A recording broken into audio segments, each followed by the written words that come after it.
guys. I'm Nick Davis, the defensive coordinator at Ottawa University out in Kansas. I just got here actually today. I had previous 10 years was at Rose-Hulman Institute of Technology out in Terre Haute, Indiana.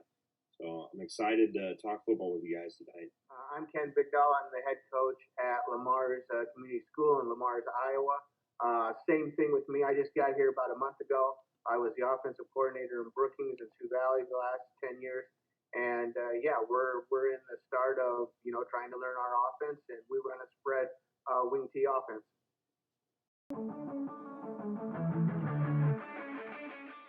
The first play of the game that we're going to run is we're going to run jet sweep to the left.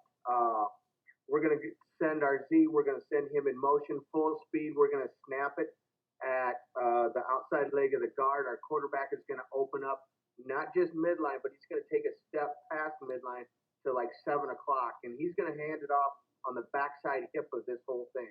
Okay, and it's a timing thing, so you have to constantly work motion. You have to motion, and you have to practice with your offensive line so they know the spacing.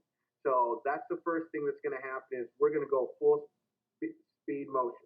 Okay, now the three guys that are probably the most important guys here are the right guard, right tackle, and with that 4-eye, that gives us a little bit of a problem. But our guard is going to take a bucket step with his left foot. Our left guard is going to take a bucket step with his left foot, and then he's going to go ahead and he's going to rip through, and he wants to dip that shoulder and hit that 4-eye, get that 4-eye. His aiming point is the outside armpit, and he actually wants to take his inside arm, now his right shoulder, and kind of, if he can catch that inside arm of that, or the outside arm of that 4-eye, that's what we want, okay? Because what we're going to do is we're going to give ground to get ground, and that's where we're at.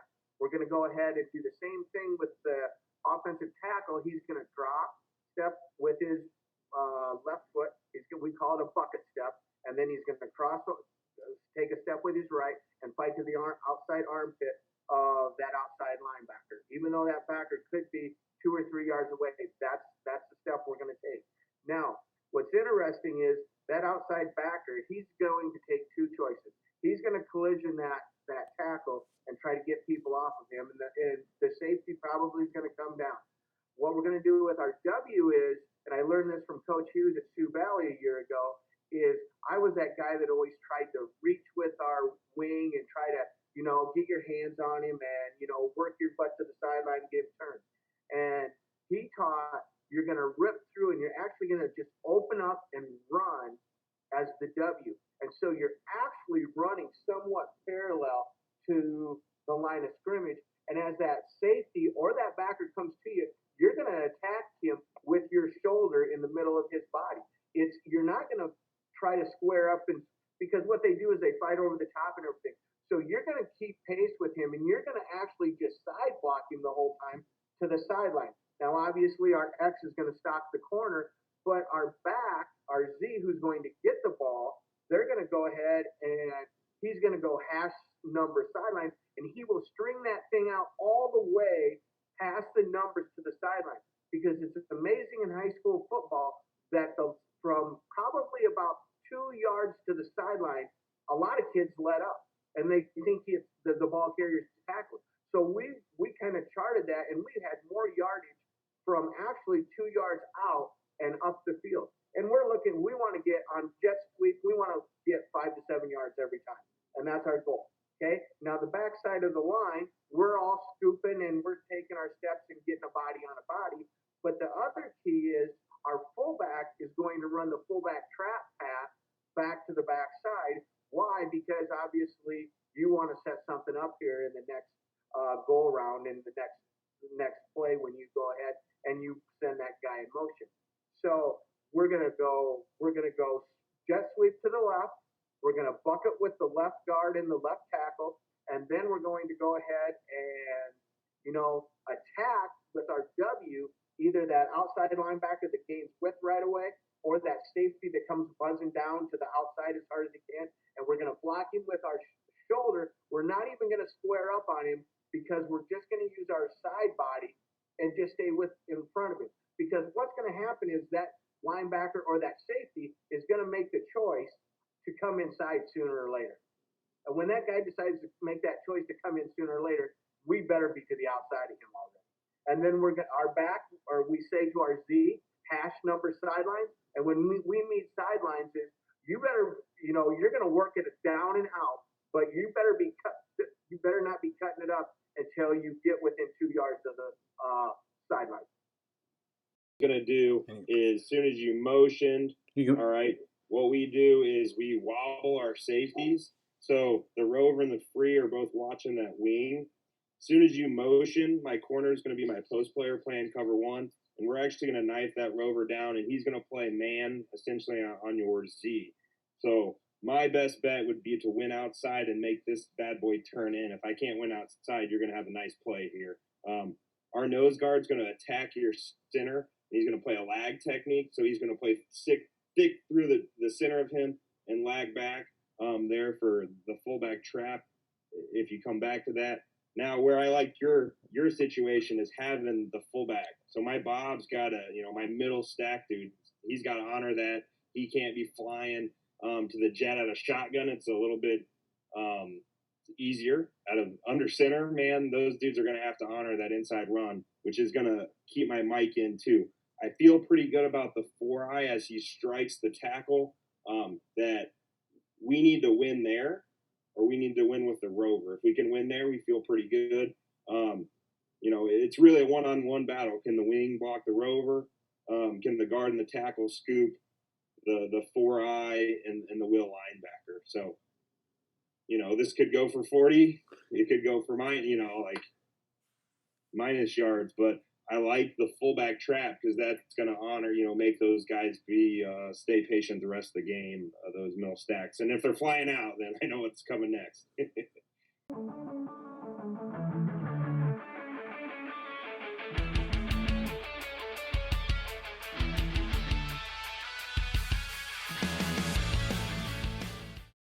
So we're going to get in our 4-down front. I like to mix in 4-down fronts with our 3-3-5 personnel.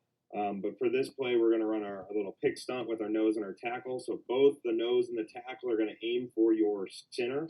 If your center steps to the right, then the nose is going to make contact and the tackle is going to clear out. If the center steps the opposite direction, the nose is aiming to put that center up on a tee like a golf ball, and then the other guy's coming on the backside swinging them off. So we're essentially trying to cancel out both the A-gaps. This is pretty good against teams that are going to pull potentially too, because you can gain another guy on the front side of the action. When you motion, my corner is going to go high again. And now my free safety is going to come down and own the Z. And man, what we're doing with our rover, Will, and Mike is those three guys are watching your wing. All right, because I'm assuming at some point that this wing's going to come back, especially in the wing T. So those three guys are key in the wing. If the wing goes back door, my Mike's going to own him in man. If the wing stays, then the rover's going to own him in man and our cover one. Our corners are playing press. The dog safety is 5 yards. Outside leverage playing man on that Y. And then both my end and my Bob are 5. So the Mike and the Will, they're reading the backfield. So they'll handle any sort of action by the back. We don't read guards. So since we're at a plus 30, we're going to take our shot right here. Okay. So we're actually going to run the exact same motion. I'll start with the up front guys. We're going to throw verts here. We're going to throw verts. We're going to take our shot at the end zone. So up front guys, we're going to do our pass pro. We're going to slide to the left, protect the left. Our H is going to come through, and he's going to stay with that fullback trap pass, but he's responsible for that backside A gap.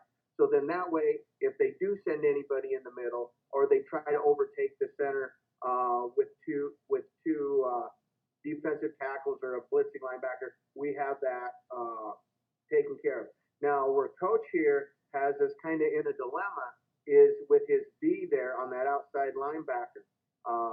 If that outside linebacker, he blitzes him and our Y goes vertical, that's going to be an issue for us. So what we tell him is if you feel threatened by the defense or the outside linebacker there, when you leave, collision him. So then he can't go ahead and rush our passer.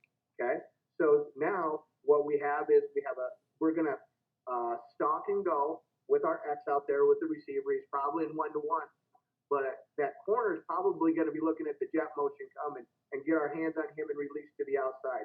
Our aiming point is going to be the top of the numbers there. Okay, our quarterback is going to throw it just like it with any vertical route. He's going to try to win that route and get it. Now, if for some reason that corner stays back, and let's say coach decides to run a cover 3 out of this deal, he's just going to know that he's captain and he's going to settle down at 7, and we'll just live for another day because it's on the 30. But the guy that's the playmaker here, believe it or not, is the W. Because what we're going to do with the W is we're going to outside release him, and he's going to get to the hash on the opposite side of the hash, and he's physically going to turn his body like he's running, like we're running jet sweep. And as soon as he gets a yard on that hash, he's going to turn up and go. Because what's going to happen is coach is going to send his safety down there or his rover to cover the Z. Okay? And one way or the other, somebody's going to get behind him.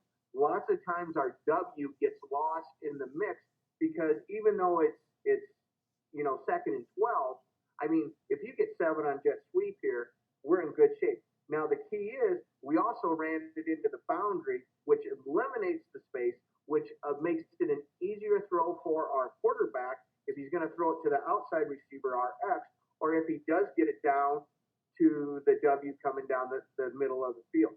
Now, if that outside linebacker on our Y decides to stay in, he sees pass pro and he drops back, I mean, you got a 2-on-1 in the middle there.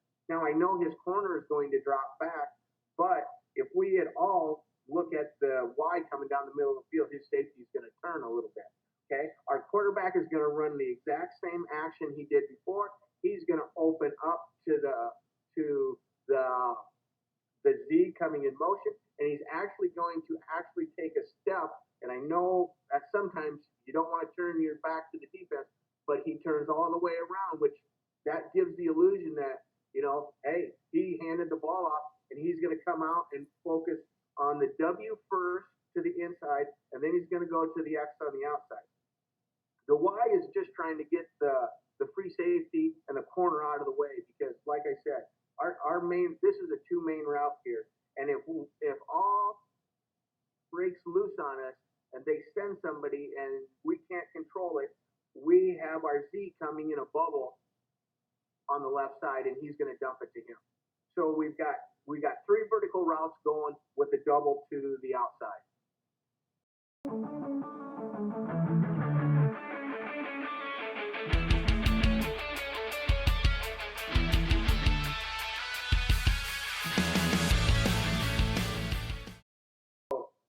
It's 3rd and 1, the game, 1 yard, it's late in the game, and we need a yard. So what are we going to do? And, I hate to beat the same drum over and over again, but we're going to stay in that same formation that we call spread. We're going to go in motion with our Z, okay? Because, to get 1 yard on the jet sweep is I would hope that we could do that to put the game away. And he knows that too. He knows that we're going to run jet sweep. So what we're going to do is we're going to send our Z in motion, and the quarterback's going to open up wide again. But this time, we're going to take the left tackle, and we're going to run ISO right between the left tackle and the left guard. We call it belly. Most people call it ISO. But we're going to run belly left here. And so what's going to end up happening is the tackle's going to block down on that 3-eye technique. The guard's going to kick the defensive end out, and we're going to create a gap right there by leverage. We don't have to out-push him. We're going to separate the hole. The W, who has been coming to the outside to be the main blocker on jet sweep all this time, he's going to take a jab step to allow that to happen to the outside. So he's going to lean like, hey, here we go on sweep, and he's going to cut right between those two and pick up the will backer. Okay? H is going to take a slide step, and instead of running fullback trap this time, he's going to run the belly pass, which is going to be right between the guard and the left guard and the left tackle. The center is going to block back on the mic, okay? And then the right tackle and the right guard, they're going to consume their guys. The Y, he's going to lead up on his outside backer there, and we're going to get a yard out of the deal. Unless the only way I think we don't worry about the rover. Now, coach might do something with his rover that could really cause us problems. But most of the time, we're going to leave that rover. And why do we leave that rover? Is because our jet sweep guy is responsible for him. And he has to stay outside. If he doesn't stay outside, we're going to give him the ball. I mean, the rover is kind of in a no-win situation here. And so we're not going to worry about him. And we're going to run the belly. Like I said, we're going to run belly left right into that gap there between the tackle and the guard. One of my favorite things is we're going to send the threes vertical on a charge, and the 5 techniques real quick. We're going to come underneath into the A gap, which is interesting about your left guard and tackle here is it's either going to be awesome for you or I think it's going to be pretty good for me. Like someone's going to either, feast or phantom. So I was pretty excited when you said it's like I got a chance, but if my guys can't get there, he may get 40. It may not be tied very long. We're going to play cover 0 though, so I'm bringing my mic off the edge. The rover's coming now because we haven't really blitzed him yet. The corner's got to travel with because we're playing cover 0, and the free safety is going to late because it's 3rd and 1 creep down to guard that your wing. And then my Will's got the running back and man. So I think it's either going to be feast or phantom. We may be lining up for 4th and 1 here, or it's a first down.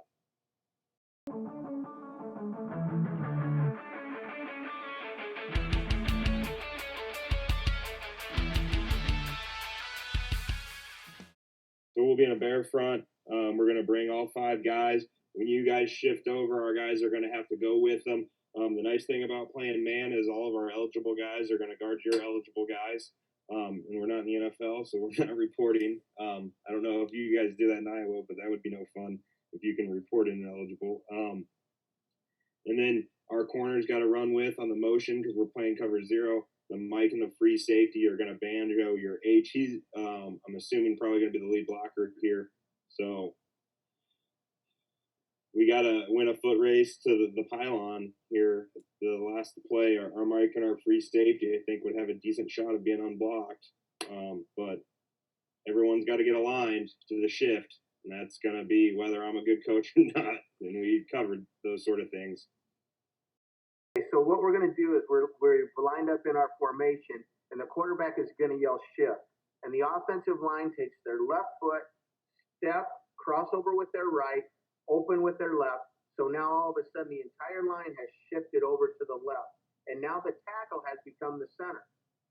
Okay? As soon as they are set, he's going to give motion with his foot, and the Z that was at the wing, he's coming in motion, and we're in shotgun, and he's going to give it to him. The jet sweep, and we've got a lot of people over on that left side that can get a body on a body. And now every offensive lineman in our system knows how to run jet sweep if you haven't figured that out by now. And we're going to take our bucket steps and we're all going to climb. And we narrow our splits down here so nobody can have a run through. And they know. And so now the H is going to lead around the corner. And coach is right. It's a foot race. I mean, and what's so funny about your situation here is in the state championship game 2 years ago, this is the play that we ran.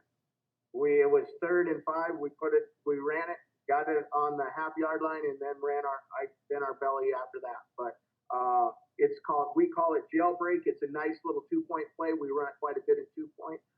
It's just the simple fact is, coach is correct. If they align into it and shift to it, when we shift and they shift, he's got a good play and he's got a good front. Playing man-to-man and keeping everybody on a bear front. But all we want is a body on the body. And if we can get that, we can get our Z to get to the pylon because, once again, if he can outrun everybody, his hash number sidelines, and if you're talking about 5 yards, we could hope that. The thing that we got to be able to do is control that corner on the outside, having him come inside that, even though he's probably taught not to. But if he comes in and beats our X there, he can blow that up. If they have a really strong rover that can absorb 2 blocks, that's another way that this play can be stopped. But for the most part, we've had pretty good success with this, and we don't run it every day and stuff or in every game. But when we need it and we need a 2-point play, we were down a couple years ago, and we were down to team. We scored. We needed 2 points to win. We run this and got it in there. So this is just a great 2 point play. It's a great, if we're in the 5 yard, we're going to do this. So, but I think Coach is right. He's got a chance to make a play on the edge, but we've got a chance to get a body on a body. And if we just stay with them and ride them, we hope to find that seam on the outside edge and get in at the end zone.